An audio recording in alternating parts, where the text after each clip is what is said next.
tremblement de terre à Katmandou.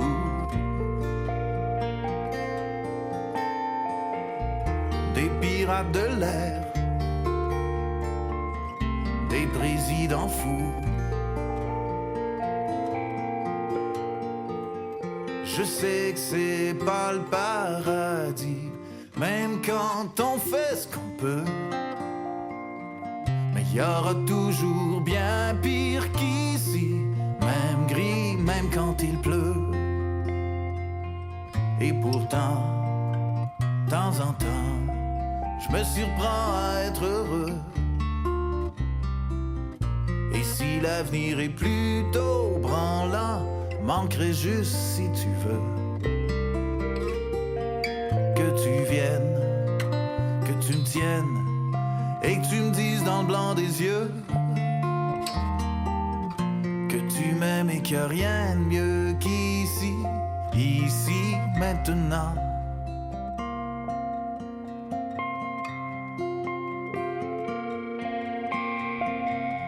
Je sais que c'est pas le paradis.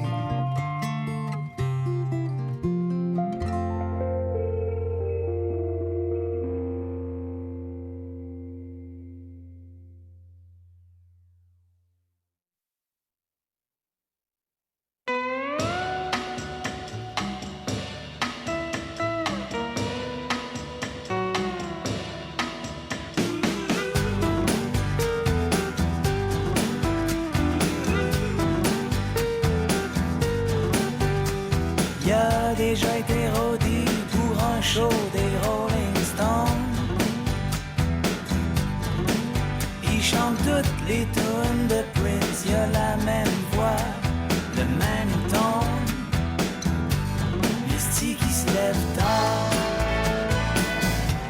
le style qui se lève tard.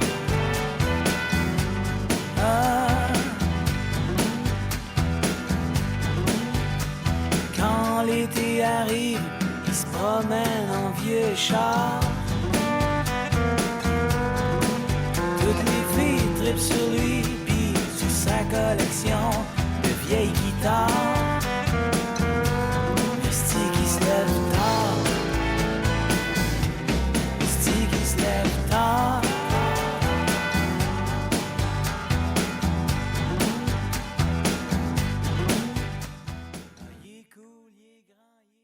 Et qui vise à obtenir une équité dans les soins de santé pour les autochtones. Les veillées se poursuivent ce soir à Joliette, au Centre d'amitié autochtone, et à Montréal à 19h, place Émilie-Gamelin, un rassemblement organisé par des travailleurs de la santé autochtone. Ici Myriam Fimbry, Radio-Canada, Joliette.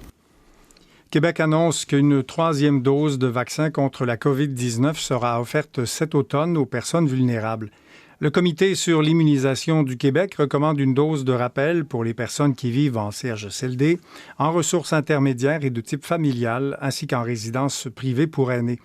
Elles pourront recevoir en même temps le vaccin contre l'influenza.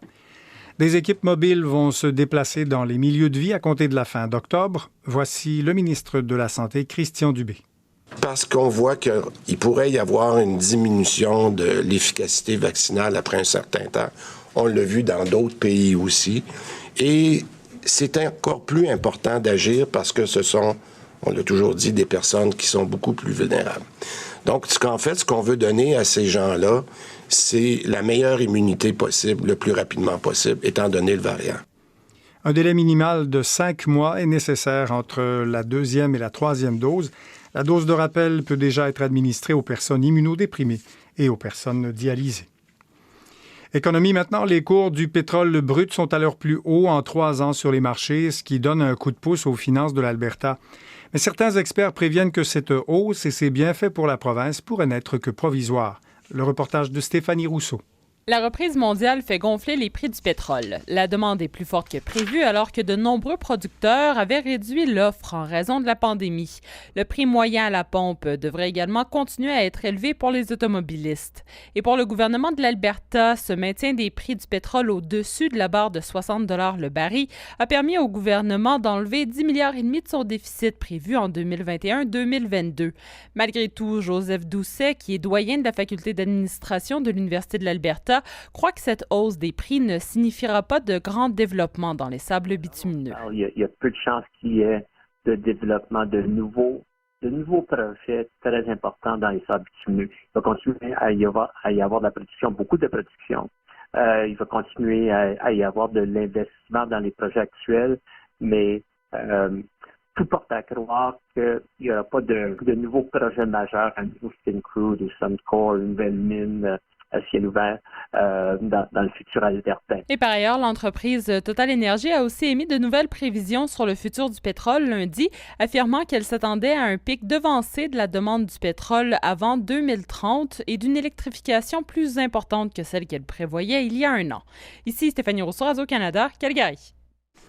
À l'étranger, le meurtrier qui a décimé en 2018 la salle de rédaction du quotidien The Capital Gazette à Annapolis, au Maryland, écope d'une peine de prison à vie. L'homme de 41 ans avait abattu 5 personnes lors de son assaut. Il avait plaidé coupable en 2019, mais ses avocats affirmaient que des troubles mentaux altéraient son discernement et réclamaient qu'il soit envoyé en hôpital psychiatrique plutôt qu'en prison, ce que la Cour a rejeté. En Russie, l'opposant Alexeï Navalny est visé par des accusations d'extrémisme, un crime passible de 10 ans de prison. Il s'agit d'un autre coup dur pour son mouvement après le démantèlement de ses organisations en juin, à l'approche des élections législatives remportées par le parti de Vladimir Poutine. Alexeï Navalny est déjà emprisonné depuis le début de l'année dans une affaire de fraude qu'il juge politiquement motivée.